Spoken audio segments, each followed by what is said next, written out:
Chaque année, un nouveau numéro des Annales monégasques paraît et permet aux acquéreurs d'en savoir plus sur des thématiques liées à la dynastie des Grimaldi et de l'histoire de Monaco, à l'image de la rencontre entre le prince Régnier III et sa future épouse en 1955. Une cinquantaine de pages est effectivement consacrée à l'exposition qui a été présentée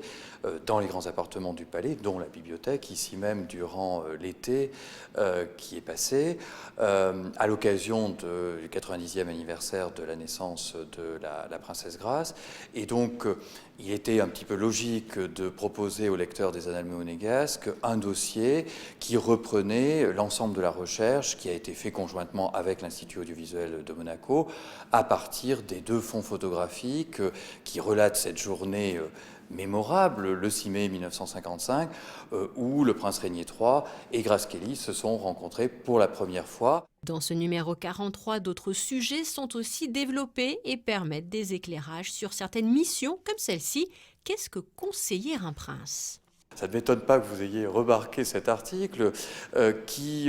est un petit peu un hommage à un conseiller, un directeur de cabinet du prince Régnier, qui a été un grand diplomate français, Claude de Kémoularia, dont les petits-enfants nous ont récemment mis en dépôt, offert au prince, aux archives du palais,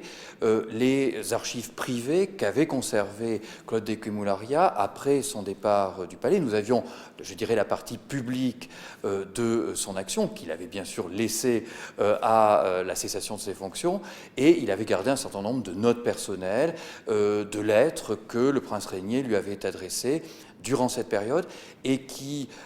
permettent de comprendre un petit peu effectivement le rôle que le cabinet princier peut avoir pour un souverain. Le lecteur qui pourra aussi découvrir plusieurs autres thèmes. On va de l'histoire médiévale avec un fait un petit peu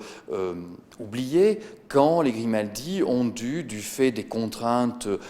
politiques, diplomatiques du voisinage, vendre le rocher au dauphin de France, au futur roi Louis XI. Heureusement, la vente n'a pas été effective, sinon nous ne serions pas là aujourd'hui, mais c'est un fait effectivement peu connu et qu'il était intéressant d'évoquer, donc pour la période médiévale. Après, on a toujours une belle part pour l'histoire de l'art, avec notamment, pour les amateurs d'objets d'art, nous avons une monographie de l'œuf impérial de Fabergé, qui est conservée dans les collections princières, et donc un historien de l'art qui est en poste aux États-Unis fait une étude très précise qui permet de dater, de renouveler la datation, puisqu'il y a évidemment, vous le savez, ces œufs étaient régulièrement offerts par le tsar, par l'empereur, à des membres de sa famille, à l'occasion de Pâques, évidemment, et des découvertes récentes ont permis de nous donner une nouvelle date à cet œuf de Fabergé monégasque. Et vous le voyez sur ces images, plusieurs personnes ont contribué et permis la réalisation de ce 43e numéro